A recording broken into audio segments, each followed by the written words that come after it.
네, 안녕하십니까. 깡센컬러 강재훈입니다.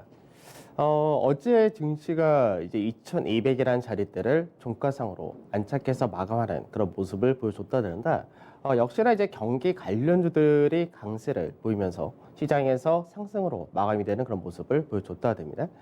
최근 들어서 이제 코로나 백신 이쪽에 대한 이슈가 상당히 부각이 되고 있는데, 코로나 백신이 실제로 이제 개발이 성공이 된다면은 그러면은 코로나에 대한 우려가 크게 완화될 수 있고 경제 활동 자체가 다시금 재개되는데 문제가 없어진다 이렇게 되기 때문에 이런 부분은 경기 관련주가 모멘텀을 계속해서 받는 그런 모습을 나타낼 수가 있다는데 물론 아직까지는 기대치이고 이 부분에 대한 결과가 나온다는 아직까지 시간이 좀 걸린다 될 것 같습니다. 그래도 시장 자체가 앞전에는 이제 코로나로 인해서 언택 중심했던 시장에서 경기 관련으로 바뀌고 있다는 점, 이 부분을 긍정적으로 볼 수 있을 것 같고, 그 외적으로도 이제 국내 증시 같은 경우는 다음 주에 본격적인 어닝 시즌이 시작이 된다 이 부분인데, 2분기가 실적 바닥 찍고 나서 이제 3분기부터 얼만큼 더 좋아질 거냐 여기에 따른 기대치가 형성될 수 있기 때문에 이런 부분에서가 국내 증시가 어느 정도 이제 강세가 좀 더 이어질 수 있는 배경이 만들어질 수 있다가 될 수가 있을 것 같습니다. 다만 이제 여전히 불안한 거는 이제 미국 증시 같은 경우가 밸류가 부담된다는 부분에서 차익 실현이 언제든지 떨어질 수 있다는 점, 그 부분 정도가 염두를 해야 된다 이렇게 보시면 될 것 같은데 어제 시장부터 보면서 하나씩 설명해 드리도록 하겠습니다. 자, 우선 어저께 증시 마감 자체는 결국 이제 시가 대비해서는 음봉으로 끝나긴 했는데 2201포인트 이제 0.84% 상승해서 마감이 되었고 거래대금 자체가 13조 4천억까지 늘어난다면서 6월 달에 평균 거래대금을 넘어가는 모습을 살짝 나타냈다 됩니다. 그래서 거래대금의 증가가 나타났던 가장 큰 배경 자체가 시장에서 경기 관련주를 중심으로 해서 많은 종목 업종들이 강세를 띄었기 때문에 그런 부분이 지수의 상승을 끌고 올라갔다라고 보시면 될 것 같고요. 수급적인 부분에서는 외국인과 기관, 동반 매수가 유입되는 모습이었는데 외국인 같은 경우는 이제 삼성전자와 자동차를 중심으로 해서 시장에서 강하게 매수가 들어온 모습을 오랜만에 나타내줬고 그 다음에 기관에서는 프로그램 매수가 유입되는 모습이었는데 연기금은 이제 또 2180에서 2200 이 사이에서는 연기금은 차익 실현을 그대로 하는 모습을 보여줬다 되지만 금융 투자를 중심으로 해서 프로그램 매수가 강하게 받쳐주는 모습을 보여줬다 됩니다. 그 다음에 선물시장인데 선물시장은 좀 더 강세를 띠면서 292.5포인트로 마감이 된 모습을 보여줬다 되고요. 다만 이제 외국인들이 4,500계약 가까운 매도를 했다 이 부분인데 제가 이제 시장에서 기대하는 부분은 어떤 게 있냐면은 외국인들의 선물 쪽에서가 순 매도로 전환되기를 사실 기다리고 있는데 외국인들 선물 쪽에서가 순 매도로 전환된다는 거는 어떤 의미를 가지냐면은 시장에서 시장 자체를 부정적으로 본다라는 관점보다는 시장에서 이제 현물 시장으로 자금이 유입될 가능성이 높다 이런 관점이기 때문에 실제로 어제 시장에서 외국인들이 현물 주식을 사고 그 다음에 선물 쪽을 매도한 부분에 있어서는 오히려 이 부분이 긍정적이다라고도 볼 수 있을 것 같습니다. 그래서 누적 매수는 다시금 17,000계약 정도로 축소가 좀 되긴 했었고 베이시스는 약보합으로 마감이 되었습니다. 그 다음에 코스닥은 이제 상승 자체가 그렇게 강하게는 나타나지 못했지만 거래소와 어느 정도 맞춰지면서 장중 보합을 중심으로 등락권을 보이다가 소폭의 상승으로 마감이 되었고 거래대금은 11조 1천억 정도 외국인이 소폭 매수를 했고 기관이 소폭 매도를 했다 이렇게 보시면 되겠죠. 자, 그 다음에 해외 증시인데 오늘 같은 경우가 이제 중국에서 2분기 GDP 성장률 발표가 있습니다. 그래서 중국에서의 2분기 성장률 자체가 시장의 컨센서스를 부합하는 흐름을 보여준다고 되면 이제 중국 같은 경우가 본격적인 경기 회복이 나타난다 이렇게 시장은 받아들여질 것이고 하반기에 대한 기대치가 더 높아진다 이렇게 될 수 있는데 문제는 이제 이 부분은 지난주부터 해서 선반영 좀 하긴 했습니다. 그래서 컨센서스를 상회하는 결과가 나오느냐 이 부분이 좀 중요할 것 같은데 우선은 단기적으로 중국 증시가 워낙에 강하게 움직였었기 때문에 최근 들어서는 박스권의 흐름을 보여주는 모습을 나타낸다 되죠. 그래서 어제 같은 경우는 장중에 2%까지도 빠지는 모습을 보여줬었는데 1.56%로 마감이 되었고 장중 변동성도 중국도 상당히 크게 나타난다고 됩니다. 우선 이제 매도를 기간에서 한다는 부분이 지난주부터 나오고 있었는데 어느 정도 올라온다 부분에서 계속해서 이제 매각한다는 부분과 차익 실현 물량이 떨어진다. 그리고 외국인 같은 경우가 어제는 다시금 소폭의 순매도를 나타냈다 듭니다. 그 다음에 미증시인데 장중에 이제 미 선물이 상당히 좀 강하게 움직이는 모습이 국내 증시에서 전일 강하게 나타난 모습이었었는데 실제로 이제 미 선물이 장중에 0.6에서 0.85% 정도 올라갔을 때 국내 증시가 마감이 되었습니다. 그래서 미 선물이 강세되었던 부분은 뭐였냐면은 이제 모더나 중심으로 해가지고 이제 백신 연구 이제 임상 3상에 들어갔다. 그리고 향후 여기에 대한 이제 치료제가 나올 가능성이 상당히 높다. 이런 기대감이 먼저 형성이 되었습니다. 이 부분이 그대로 미증시에서 나타나면서 0.59에서 0.91%로 마감을 하는 모습을 보여줬다 됩니다. 그래서 실질적으로는 장중에 미선물 선발한 부분을 그대로 미증시가 마감을 했기 때문에 결과적으로 국내 증시는 오늘 보합권 전후의 출발이 나타날 것으로 보이는데 그 외적으로 실적을 발표하는 것이 우선 금융주들이었었는데 골드만삭스가 어저께 호실적을 발표했다 됩니다. 다만 지난주 금요일부터 금융주들이 어느 정도 선발했었기 때문에 상승폭은 좀 미미했다 정도 이렇게 된 모습이었고 나스닥이 이제 상대적으로 S&P라든지 다우지수보다 약한 흐름을 보여준다가 되고 있는데 언택을 중심한 기술주들이 여전히 장중 변동성이 커졌다 됩니다. 그래서 실제로 미증시도 어느 정도는 이제 성장주보다는 가치주가 너무나 저평가되어 있다 보니까 그쪽에 더 강세를 띠는 모습을 보여준다는데 이게 어느샌가 중국과 국내도 거의 공통적으로 비슷한 흐름을 보여준다가 되고 있습니다. 그래서 시장에서는 이제 어느 정도 모멘텀이라든지 수급 자체가 경기 관련으로 더 쏠리는 모습을 보여준다가 되고요. 다만 이제 어저께도 미증시가 장중 변동성이 컸던 부분이 기술주의 변동성이 가장 큰 것도 있었지만 연준에서의 경기 전망이 약간 불확실성이 있다 이런 식으로 언급을 했던 부분과 그 다음에 최근 들어서 미중 간에 계속해서 말이 나오고 있는데 이제 본격적인 미국에서의 대선을 앞두고 트럼프 쪽에서는 계속해서 중국을 가지고 이 문제가 발생되었다 식으로 언급을 하고 있기 때문에 그 부분이 계속해서 마찰이 이어진다 정도 진행되고 있습니다. 다만 앞전에 합의했었던 1차 미중 간의 무역 합의에 대해서는 서로 간의 언급을 아직 하지 않는 모습입니다. 그래서 우선은 업종별로 보게 되면은 이제 코로나가 백신이 나올 수 있다 이렇게 된 기대치가 항공이나 여행 같은 이런 관광 상품 쪽, 그다음에 원유 서비스, 자동차, 부품, 금융 소재, 산업재까지 해서 전체적인 강세가 나타났다. 반면에 유틸리티 통신 같은 이제 방어주 업종 같은 경우가 소폭의 하락을 했다 되고 반도체 같은 경우가 약화 이렇게 끝난 모습이었습니다. 그다음에 변동성 지수는 다시금 5.96% 하락하면서 27.7로 떨어진 모습이었고요. 유가는 41%를 회복했다가 되고요. 그리고 MSCI 코리아 인디스는 0.78% 상승하면서 앞전의 고가 라인 때 동일하게 맞춰졌다가 됩니다. 그다음에 달러 인디스는 소폭의 약보와 그리고 원달러 환율은 1,200원을 중심으로 여전히 위아래로 왔다 갔다 한다 큰 변동이 없었습니다. 독일 증시 한번 보도록 하죠. 앞전에 국내 증시가 이제 5월 달에 강하게 상승을 시작할 때 유럽에서의 독일 그리고 미국의 S&P, 국내 코스피 다 동일하게 움직였다 이렇게 말씀드렸습니다.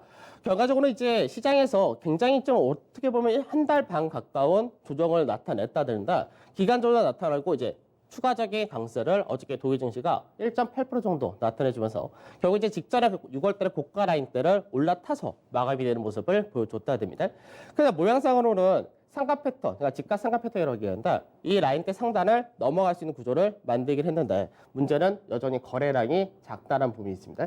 그래서 거래량 자체가 강하게 실려가지고 매물을 소화하는 경우가 있고 거래량이 강하게 실리지 못한 상태에서 계속해서 장기간에 걸쳐서 매물을 소화하는 과정이 있는데 지금 약간 후자 쪽으로 방향을 잡긴 했는데 어느 정도 이 구간에서 차익 실현이 떨어질 수도 있는 구조는 여전히 동일하다 정도만 생각하면 될 것 같습니다.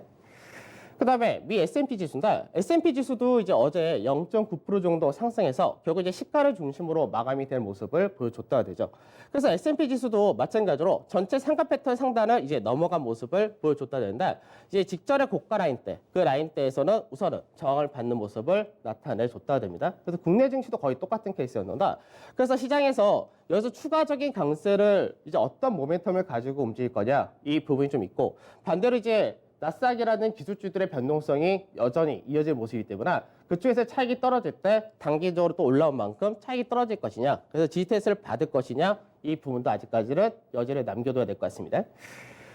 자, 그 다음에 변동성 지수인데 변동성 지수는 이제 방향이 이제 좀 나올 만도 한데 하단 자리 때는 또 지지를 받는 모습을 보여주면서 어떻게 보면은 지금 국내 증시가 박스권이다라고 계속해서 생각을 한다면은 박스권 상단 자리가 다시 온 거고 그리고 변동성 지수는 다시금 하단 자리에 왔다. 이렇게 보는데 현재는 하락 쪽에 약간 무게가 실린다라고 볼 수 있는데 이제 미증시가 금요일 날 옵션 만기일이 있다는 점 이런 부분이 있기 때문에 여기서 또다시 변동이 한번 나타나지 않을까 싶긴 합니다. 그래서 빠진다면은 25선을 깬다가 되면은 시장 자체가 이제는 변동성이 완화된다 이렇게 볼 수 있을 텐데 아직까지는 이 하단 자리까지는 지켜줄 모습을 보여준다 정도 체크하시면 되겠습니다. 자, 어제 증시 보도록 하죠. 어제 국내 증시를 보게 되면은 가장 강세를 띄었다라는 쪽이 자동차 쪽에서가 상당히 좀 강한 흐름을 보여줬다 됩니다.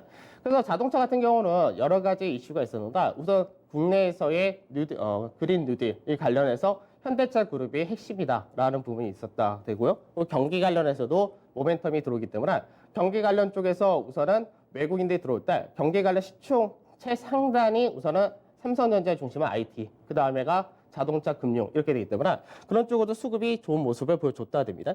그다음에 증권 같은 경우는 지수가 이제 2200선을 올라탔으니까 거기에 따른 강세가 나타났다 되고요. 그다음에 IT에서는 삼성전자의 강세도 있었지만 LG전자의 강세가 두드러진 모습을 보여줬다 되죠. 그다음 은행 역시도 강세를 띄었다. 그래서 어떻게 보면은 외국인들이 국내 증시에 들어올 때 패시브로 들어오는 쪽에서가 상당히 강하게 움직였다 이렇게 된 게 있었고 그 외적으로 철강도 상당히 강한 모습을 보여줬고요. 산업재인, 조선이라든지 기계, 건설, 항공형까지 전체적으로 시장 대비해서 강한 모습을 보여줬다 됩니다. 반대로 이제 언택트라고 하는 쪽은 전체적으로 차익 실현이 떨어진 모습을 보여줬다 되죠. 그래서 인터넷 관련해서 인터넷 게임 서비스 업종이 하락을 했고 제야 쪽에서는 소폭의 하락, 그다음에 음식료 역시도 언택트 관련해서 강세를 띄었기 때문에 이쪽 역시 차익 실현 떨어진 모습을 보여줬다 됩니다. 자, 그다음에 수급을 보도록 하죠. 수급을 보게 되면은 우선 외국인들 어저께 시장에서 가장 많이 샀다가 된 쪽이 삼성전자입니다. 그래서 삼성전자 같은 경우가 55,000원이 추세 상단 자리에 들은다. 그 추세 상단 자리에서 우선 저항을 받는 모습을 보여줬다 되죠. 그러니까 삼성전자가 국내에서는 개인들이 가장 많이 산 종목 중에 하나가 되는데 그쪽에서가 이제 매물이 좀 세다 보니까 그 부분을 아직까지 넘기지 못했다 정도의 흐름이었습니다. 그래도 외국인과 기관의 동반 매수가 강했었고 그 다음에 LG전자가 연중 고가를 경신하는 모습을 나타내 준다 되죠. 그러니까 2분기가 실적이 굉장히 안 좋을 것이다 라고 시장에서 전망했었는데 그거를 뛰어넘는 실적을 나타냈고 이제 본격적인 성수기인 3분기가 들어왔다는 부분이 모멘텀이 강한 케이스였고요. 그 다음에 현대차 역시 강하게 들어왔다 됩니다. 그래서 현대차가 어제 외인과 기업 동반 매수 마찬가지였고 LG화학도 같이 들어왔고요. 그 외적으로 삼성전기 같은 IT 역시 들어왔었고 삼성 SDI도 들어오면서 LG화학과 삼성 SDI 같은 2차 전지도 동반 매수 일부는 들어온 모습을 보여줬다 됩니다. 그 다음에 LG생활건강이라든지 건설 쪽에서 삼성 엔지니어링과 현대건설 그리고 금호석유 이런 쪽이 동반 매수 들어온 모습이었고요. 그다음 매도를 보게 되면은 매도 쪽에서는 이제 삼성전자와 하이닉스가 지금 약간 성향이 다릅니다. 그러니까 앞전에는 반도체라는 모멘텀으로 같이 밀려있지만 지금 앞전에 삼성전자 실적 발표 이후에 반도체에 대한 기대치가 약해진 상태다 보니까 하이닉스는 아직까지 매도가 이어진 모습이고 SK바이오팜이 고가 대비해서 30%가 넘게 빠졌다가 되긴 하지만 여전히 매도 물량이 출회가 된다 됩니다. 그다음 SK텔레콤도 일부 매도가 나왔었고요. 카카오, 그다음에 네이버, NC소프트 대표적인 언택트의 인터넷 서비스 이쪽인데 이쪽에서가 동반 매도가 이어졌고 세트리온 그룹 역시 동반 매도 이어지는 모습을 보여줬다 됩니다. 그래서 시장에서 이제 어제 같은 경우 외국인의 수급을 딱 보게 되면은 경기 관련된 국내 대표 기업들 쪽에서는 매수가 강하게 들어온 반면에 그동안 많이 올랐었던 성장주와 언택의 대장주들은 차익 실현이 좀 더 확대되는 모습을 보여줬다 됩니다. 그 다음에 기관에서 수급을 보도록 하죠. 기관 수급도 거의 비슷합니다. 삼성전자를 우선 가장 많이 샀다가 되고 그 다음에 현대차, 현대모비스, 기아차, 자동차 3사를 강하게 샀다가 되죠. 그 다음에 이제 LG전자 역시 강하게 사는 모습을 보여줬다 되고 그 외적으로는 이제 LG 디플리라든지 하나솔루션이라든지 대림산업 이런 건설이라든지 디스플레이 쪽도 매수가 들어왔다 되는 모습이었습니다. 그 다음에 매도의 경우는 역시 똑같죠.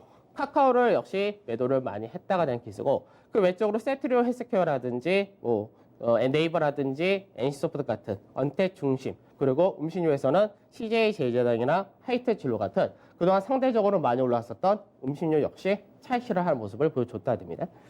그러니까 간단해졌죠 시장이.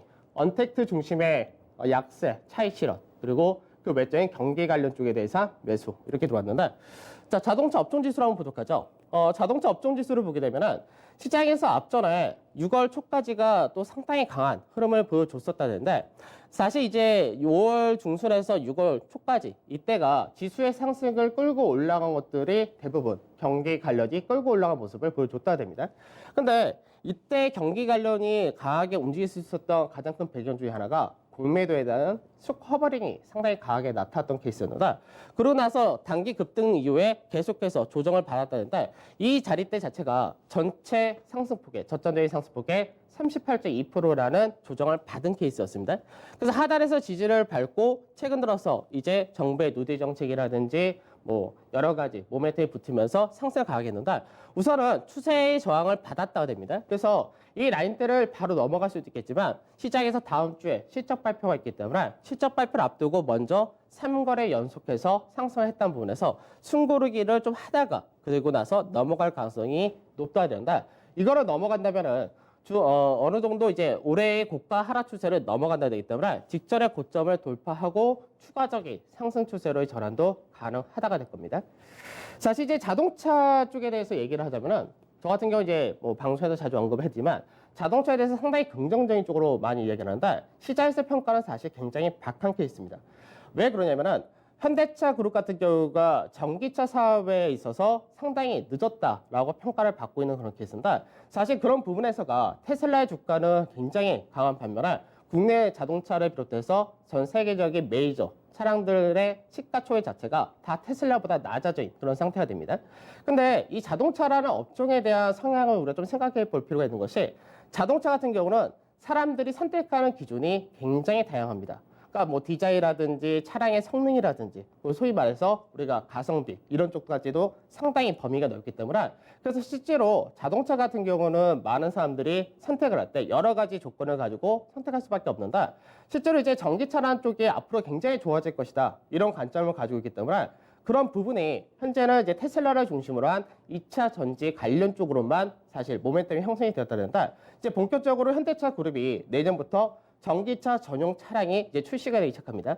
근데 저는 사실 하나의 혁신이다라는 부분을 생각할 때, 자동차가 내연기관에서 전기 배터리로 바뀐다라는 부분이 혁신이라고 생각하지 않는데, 가장 큰 혁신이 된다는 부분은 사실 자율주행이 되지 않을까 그렇게 생각하는데, 최근 들어서 이제 코로나 사태로 인해서 하나의 바뀐 게 뭐냐면 안전한 공간이라는 개념이 집과 자동차밖에 없다 이런 관점으로 바뀌고 있는데, 그런 부분에서 실적 자체도 이제 어느 정도 하반기에 본격적으로 회복되는 부분도 있지만, 향후 나중에 자율주행까지 연결될 때 차 안에서 할 수 있는 부분이 더 커진다라는 관점을 가지고 있습니다.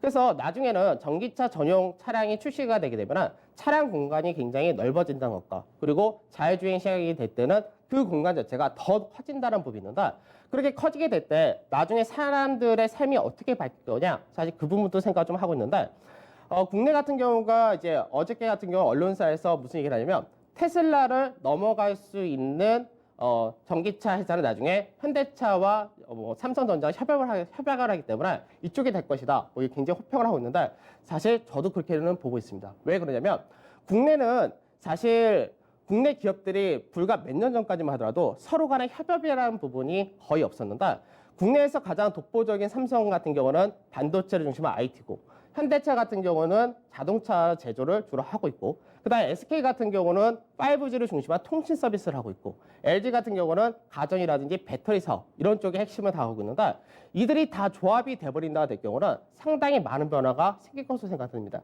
그래서 그만큼 경쟁력이 높아질 수가 있다고 생각하는데, 그렇게 될 경우 현대차의 현재 시가총액이 적정한가라는 부분을 한번 생각해 볼 필요가 있는데, 실제로 우리가 LG화학 같은 경우가 최근 들어서 시가총액이 더 높아졌고 상당히 많은 주가의 상승이 나타났다 되죠.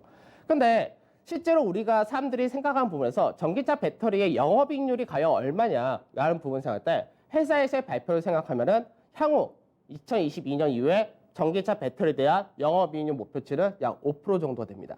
그러니까 영업이익률 5%인데, 현대차 같은 경우 지금 현재 코로나에서 이제 영업이익률이 많이 떨어진 그런 케이스지만, 정상적인 판매가 들어가고 전기차 전용이 출시가 될 경우 부품이 그만큼 덜 들어가기 때문에 마진율이 더 높아진다는 측면도 있는데, 현대차가 제시하는 영업이익률은 장기적으로 약 2025년까지 7% 정도의 영업이익을 나타낸다 됩니다.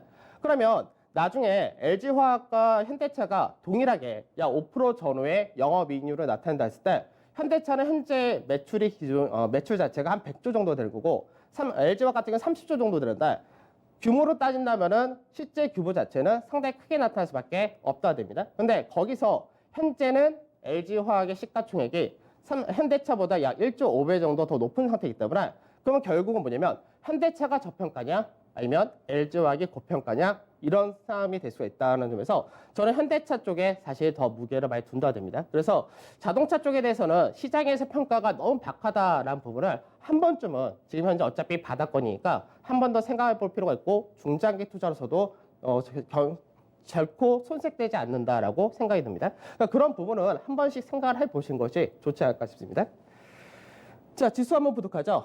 지수가 이제 전체적으로 채널 패턴, 박스권 패턴 동일한 케이스인데, 딱 지난주 화요일까지였죠. 화요일까지는 중간 마디까지 맞춰진 그런 모습에서 어제 같은 경우가 갭으로 움직여서 직전에 고가 라인대를 저항을 받고 장중에 변동성을 보이다가 이 라인대에서 마감이 되었다 됩니다.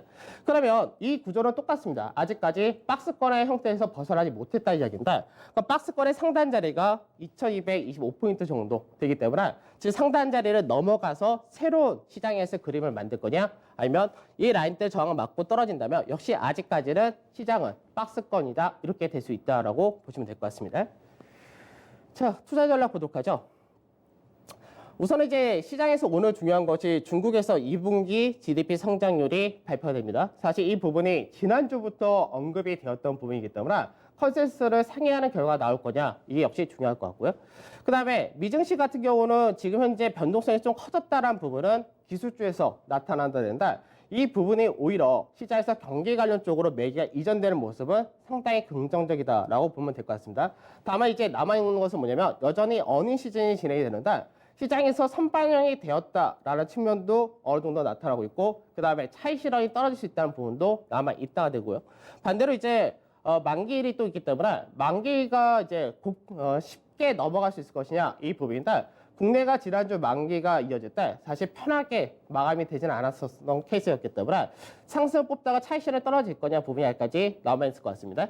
그 다음에 국내 증시가 이제 어느 정도 차이가 확연하게 좀 눈에 띄기 시작했는데 언택트를 중심으로 많이 올라갔던 부분이 경기 관련된 저평가로 많이 넘어간다는 부분이 있죠. 그 다음에 신용이 너무 많다는 거는 사실 늘 체크를 해야 됩니다. 이게 단순하게 박스권 패턴으로 갔었으면은 시장에서 박스권 중간이나 하단이 왔을 때마다 많은 투자자들이 경계감을 했을 텐데 지금 현재 박스권은 박스권인데 채널형 박스이기 때문에 저점이 높아진다는 특징이 있습니다. 그러다 보니까 많은 투자자분들이 신용을 쓰고 그 부분을 주가가 올라간다 해서 처리하지 않는 성향을 가지고 있다는 얘기인데 그만큼 시중이 많다는 부분은 주의를 해야 된다는 거는 변동이 없을 것 같습니다.